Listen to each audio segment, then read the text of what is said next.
میں گیا تھا ایک سال محرم پڑھنے علی پور مظفر نگر، تو وہ کہنے لگے جی آپ ہمیں ایک آدمی اور بھی دیں جو آپ سے 15-20 منٹ پہلے پڑھے تاکہ لوگ اکٹھے ہو جائیں، آپ نے فلاں وقت پڑھنا ہے۔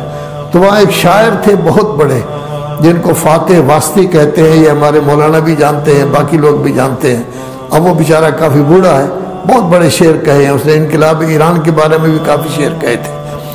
تو وہ میرے سامنے پہلے وہ اشعار پڑھتا تھا، بلکہ اس زمانے میں اس نے اشعار پڑھے جس میں مجیب الرحمن کا خاکہ پیش کیا، شیخ مجیب الرحمن کا، اور یہ ان دنوں یہ بنگلہ دیش کا باقاعدہ سربراہ تھا، نیا نیا سربراہ بنا تھا، اور ان دنوں حکم دیا گیا تھا کہ محرم آپ نہیں کر سکتے۔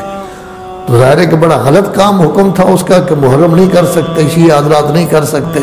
تو اس نے جو خاکہ بنایا اس میں شین میم رے ان کو اکٹھا کر کے شبر بنا دیا، شیخ شین، مجیب میں سے میم، رحمان میں سے رے، ان کو شبر، اس پر اس نے اشعار پڑھے۔ اتنے شعر اس کے چلے کہ 4 شعر بار بار سنتے رہے لوگ ان کا۔ تو میں نے کہا جیسے آپ کتاب پڑھتے ہیں، اشعار پڑھتے ہیں، کبن صاحب مولانا کلب حسن صاحب مجتہد تھے بہت بڑے، اور سب سے پہلے مقرر وہی تھے لکھنؤ کے۔ میں نے کہا ان کی کتاب ملتی ہے، اس زمانے میں 4-5 روپے کی مل جاتی تھی، سن 74-73 کی بات ہے۔ میں نے کہا یہ کتاب لے لیں، تھوڑا سا اس سے دیکھ لیا کریں، ویسے بھی معلومات ہے، مجھ سے پہلے آپ بھی پڑھ دیا کریں۔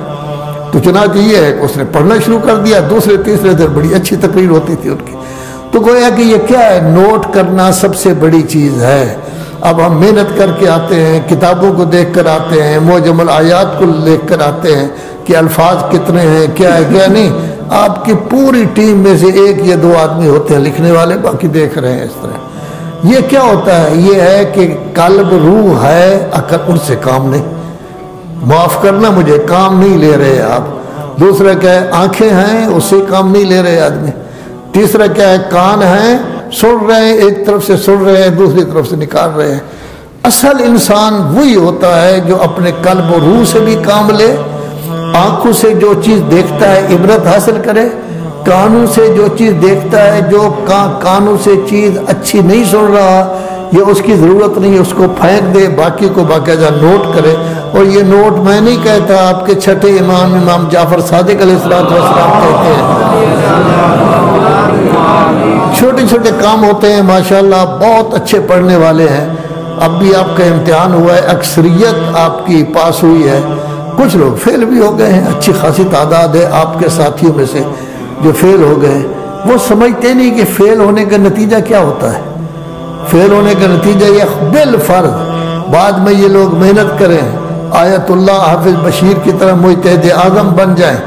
ان کے علاقہ کے جو ساتھی ہیں، یہ جامعہ میں اس وقت پڑھنے والے ہیں، ان سے جونیئر ہیں، ان سے سینئر ہیں، بڑے ہیں، وہ کہیں گے امتحان میں تو فیل ہو جاتا تھا، یہ کیسے مجتہد بن گیا؟ تو اجتہاد میں شک ہو جائے گا۔ ایک دفعہ کے فیل ہونے کی وجہ سے لوگ اس کو مجتہد ماننے کے لیے تیار نہیں ہوں گے۔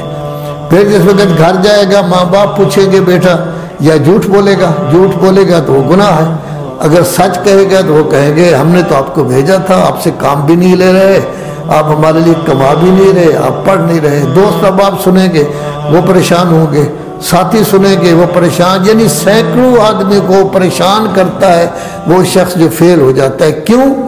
ہمارے استاد شیخ الجامعہ مولانا اختر عباس اللہ فرمایا کرتے تھے، جس شخص کو اپنے ہدف کا خیال نہیں ہے وہ احمق ہے۔ ہدف کیا ہے آپ لوگوں کا؟ پڑھنا، اور تو کوئی کام نہیں ہے۔ اور میں کہتا ہوں آپ کے ہدف صرف 3 ہیں، ایک پڑھنا، دوسرا نماز کی پابندی، چونکہ نماز پہلا حکم ہے، اور تیسرا کھانے کی پابندی، اور تو آپ کا ہدف ہی نہیں ہے۔ اب آپ میں سے اگر کوئی آدمی کھانا نہیں کھائے گا تو بیمار ہو جائے گا، بھوکا رہے گا، تو نماز نہیں پڑھے گا تو وہ بھی فسق و فجور کی علامت ہے۔ تو ظاہر ہے کہ آپ نے یا پڑھنا ہے، اور تو کوئی کام نہیں 24 گھنٹے میں۔ اب اگر کوئی آدمی اس کام کو پورا نہیں کرتا تو کتنی چھوٹے چھوٹے کام ہوتے ہیں۔ مثال کے طور پر میں نے دیکھا ہے کہ آپ کے پڑھنے والوں کی کتابوں کے بیگ جو ہیں وہ پڑے ہیں، اگر اس بیگ کو اچھی طرح رکھ دیا جائے، کتابوں کو جو 2-3 کتابیں سیٹ کر رکھ دیا جائے تو کیا کہیں گے یہ لوگ منظم ہیں۔ اور اگر بیگ اسی طرح پڑا ہو، کتاب ایک اس طرف ہو ایک اس طرف ہو، تو اس کو کہتے ہیں پھینکنا۔ کتابیں بھی پھینک دی ہیں تو کیا کہا جائے گا؟ غیر منظم۔ یہ مثال کے طور پر